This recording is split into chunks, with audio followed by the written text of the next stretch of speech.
সাঁওতালি সাহিত্য পৰিষদৰ গোসাইগাঁও জিলা সমিতি আৰু ভাৰত জাকাত সন্তৰ পঠুৱা গাঁওতৰৰ উদ্যোগত ৰবি হাজী ছিনিয়ৰ ছেকেণ্ডাৰী স্কুলত 21 সংখ্যক সাঁওতালি ভাষা বিজয় দিৱস উদযাপনৰ লগত সংগতি ৰাখি অনুষ্ঠিত হোৱা মুকলি সভাত মুখ্য অতিথি হিচাপে অংশগ্ৰহণ কৰে MCLA সজল সিংহই।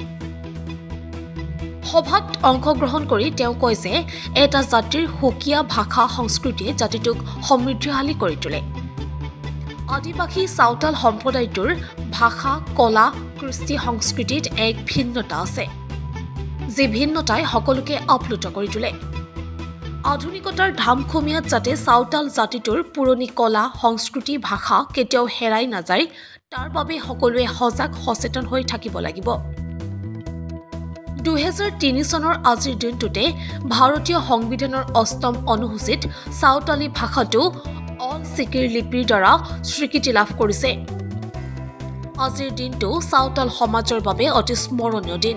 সাঁওতালি ভাষাটো ভাৰতীয় সংবিধানৰ মান্যতাপূৰ্ণ ভাষা হিচাপে স্বীকৃতিপ্ৰাপ্ত দিনটো সাঁওতালি ভাষা বিজয় দিৱস হিচাপে উদযাপন কৰা বিষয়টো সঁচাকৈ প্ৰশংসনীয়।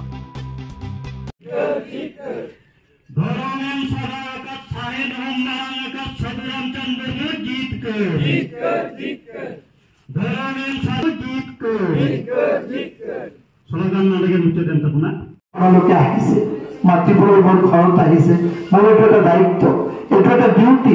যদি মোৰ সমষ্টি নহয়, মইতো এজন সৰু MCLA, কিন্তু এইটো মোৰ দায়িত্বত পৰে। তো মই ভাবোঁ যে আমাৰ বিজেপি চৰকাৰ যিমান দিনলৈকে আছে বা আমাৰ যিমান দিনলৈকে কাম কৰি আছে, তো মই ভাবোঁ সাঁওতালি মানুহখিনিৰ বহুত লাভ হ'ব।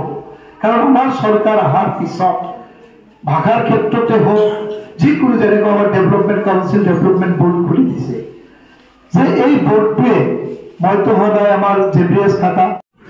একচুয়ালি আমার যে সাঁওতালি ভাষা এই মে মাহত 2023 চনত আমার মানে আসাম কেবিনেটত পাছ কৰিছে, যে স্বীকৃতি দিছে। আগত আমাৰ 2003 চনত আমাৰ ভাৰত চৰকাৰে স্বীকৃতি দিছিল। তো ইয়াক লৈ যে লাষ্ট ইয়াৰ ইহঁতে কচুগাঁৱত কৰিছিল প্ৰগ্ৰামটো ভাষা দিৱস উপলক্ষে। তো আজি আমাৰ ৰবি হাজী কলেজত এই অনুষ্ঠানটো আমাৰ সাঁওতালি ভাইসকলে সাঁওতালি পৰিষদ সাহিত্য পৰিষদৰ ফালৰ পৰা আয়োজিত কৰিছে আৰু মোক মুখ্য অতিথি হিচাপে মাতিছে। তো মই ইয়াত আহি এটা বস্তু ভাল লাগিছে যে আজি ৰবি হাজী কলেজতো প্ৰত্যেক দেওবাৰে এটা ছাবজেক্ট এডিশ্যনেল কৰি লৈছে, এটা কোৰ্চ লৈছে সাঁওতালি ভাষাৰ ওপৰত। তো মই ভাবোঁ যে এইখিনি আমাৰ সমাজৰ নিজৰ নিজৰ যি ভাষা কালচাৰ সংস্কৃতি আছে, এইখিনি জীয়াই ৰাখিবলৈ তাৰ কাৰণে দায়িত্ব আমাৰ সব জাতি জনগোষ্ঠীৰে আছে। আজি যাতে সব জাতি যদি আমাৰ মাজত লাহে লাহে যদি জাতিবিলাক কালচাৰবিলাক নাইকিয়া হৈ যায়, আমাৰ সৌন্দৰ্যই শেষ হৈ যাব।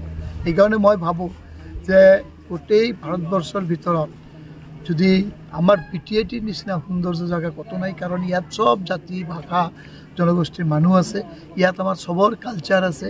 আমি এটা অনুষ্ঠানত গ'লে ইমান ভাল লাগে, সব জাতিৰ যেতিয়া নিজৰ নিজৰ নৃত্য প্ৰদৰ্শন কৰে, কালচাৰবিলাক দেখাই থাকে, বহুত ভাল লাগে।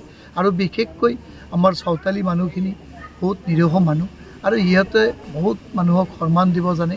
আৰু মই যদিও এটা শ্ৰীৰামপুৰ সমষ্টিৰ MCLA হ'লেও ইহঁতে মোক বহুত গুৰুত্ব দিয়ে আৰু সেইকাৰণে মই নিজেও বহুত গৰ্বিত আৰু আনন্দিত।